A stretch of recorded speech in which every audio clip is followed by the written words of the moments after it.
3, 2, 1. Hi, and welcome to Empathy Tales Season 2. Season 2 is all about our published stories, and I get to share you the revamped stories that all go along with our published book. This new book can be found on Amazon. You can go and get the soft cover, the hardcover, and it's under Empathy Tales 1, the first Treasury. So, without further ado, we are going to be reading the story, The Painted Tree, and I will share word for word right from the book that is published, the story of The Painted Tree. I hope that you enjoy the story. I hope that you remember to create compassion one story at a time. So I hope that if you are comfortable, then I will begin. The Painted Tree, story told on June 13th, 2018. Learn character from trees, values from roots, and change from leaves. Tasneem Hamid. Once upon a time, a long time ago, there lived a family in the land of the Western Eagle. In this family, there was a sister and 2 brothers. The brother was the eldest. He was strong, courageous, and brave. His name was Strength. The sister was patient, kind, and gentle. Her name was Gentleness. The youngest brother loved to paint and was an honest boy. His name was Honesty. One bright summer's day in the kingdom of the Oak and Eagle, Honesty found a gift by the river. He found magical blank canvases, paintbrushes, and paints by the riverbank. They had fairy dust on them and were sparkling in the sun. There was a label on the gift saying that these are gifts to anyone who finds them. Honesty decided to start painting. He knew there was something very special with these canvases and paints. He noticed that when he painted the environment around him, it started to change. For example, he painted a starry night with the moon full and bright. He saw that the following night, the exact artwork would be in the sky. Then, Honesty started to find more canvases by the river. Strength and Gentleness began noticing the wonderful art Honesty was making. One day, there was a knock at the door. The family was at home, and Honesty opened the door. It was a mayor. He lived in the house next door. The village mayor said, "There are a large oak tree, a maple tree, and an arbutus tree bordering our lands. They are beautiful." Honesty thought of the large oak tree and how Strength loved this oak tree. He would climb it and care for it.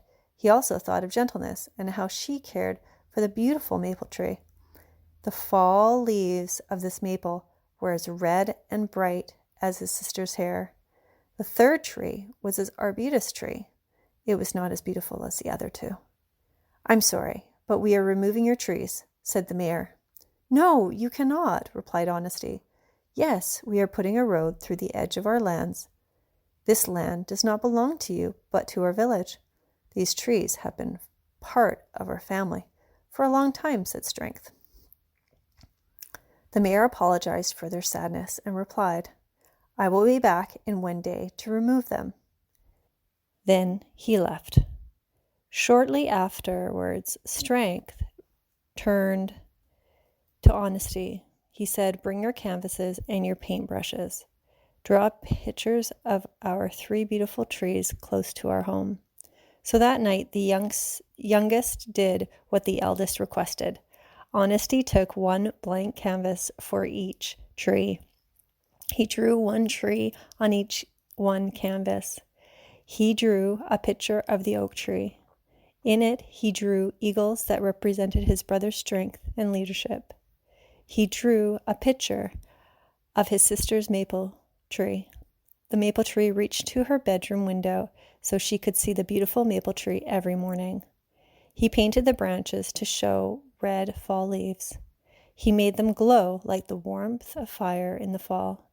The third was the arbutus tree. He put it close to the stream to honor the person who gifted him with such beautiful canvases and paints. He added many different colors onto the bark. There was emerald, rose, maroon, amber, and different shades of brown. The next day, the mayor came back, and to his surprise, the 3 trees were no longer there. They were no longer at the edge of the property, but in different areas of their property. The mayor inquired about how this had happened. The youngest brother, being naive, shared about his magical paints and canvases. The mayor thought to himself, wow, what I could do with these beautiful paints and canvases. I will steal them and make money so I need not work anymore. That night, the mayor came back to the family's house and snuck through the window. He took the blank canvases, the paintbrushes, and paints and traveled into the black of night back to his home. The next morning, the family woke up to find that their blank canvases and all the paints were gone.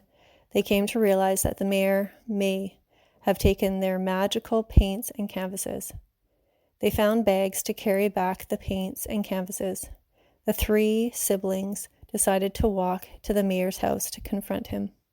By the time they had walked to the mayor's house, they realized he had a bigger garden, more horses, and a bigger house. They were in awe at the grandiose of his property and home. They knocked on the door, and the mayor answered the door. The family pleaded for the materials back. The mayor said, "They are mine now. They were never yours. You do not know whose these are. They are mine now. I have gained so much wealth." The family noticed the canvases and the paints in the corner of the room. The 2 brothers and sister kept talking to the mayor. Honesty snuck in and grabbed the canvases, paints, and paintbrush. The mayor noticed the boy. He began to yell at him. The youngest ran out into the garden and locked himself in the garden shed. He could hear the mayor yelling and running toward the shed. At that point, he drew a picture of the mayor in his arbutus tree. Then everything calmed down after he finished the drawing. He opened the door, and the mayor had disappeared.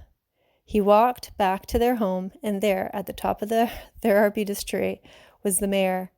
The mayor pleaded and said, "Please let me down. I am sorry for taking your paintbrushes, paints, and canvases. You can have them back. I will forgive you for stealing your materials. When you come down from the tree, wherever your hands touch the tree will peel to show colors underneath.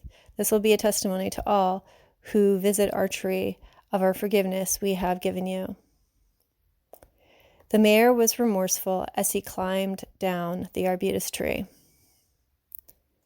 He grabbed onto the tree, and a beautiful color showed on their arbutus tree. The family had kindness and forgiveness to the mayor and were able to build a friendship with the mayor. In the years to come, they were able to paint a road between their homes called Healing. Together, they had banquets for the poor. They gave gifts to the poor who would not have received them unless they painted them.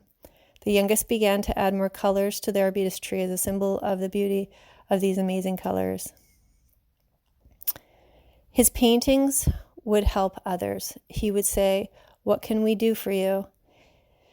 He would respond, "Color a strip of color on my arbutus tree. When the tree grows, it will have your color on it, to remind everyone of the kindness this canvas has given to you." To this day, this is the reason why the arbutus tree has so many wonderful, beautiful colors ingrained in the wood. It is because of the kindness of giving and the colors of the bark. It is one of the most beautiful trees in the oak and eagle kingdom.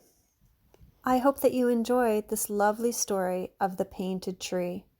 If you'd like to hear the original one that was shared at the bedside of my son and daughter, then feel free to go back in the episodes. Thank you so much for listening. I hope that you enjoyed the story. Come back for more episodes and more stories that are published And I hope that you've enjoyed this journey of learning the Oak and Eagle Kingdom and empathy, compassion, humility, and unconditional love. Well, I think we're going to close off this episode with our normal slogan of hoping that you create compassion one story at a time. Thank you so much, and have a wonderful rest of your day.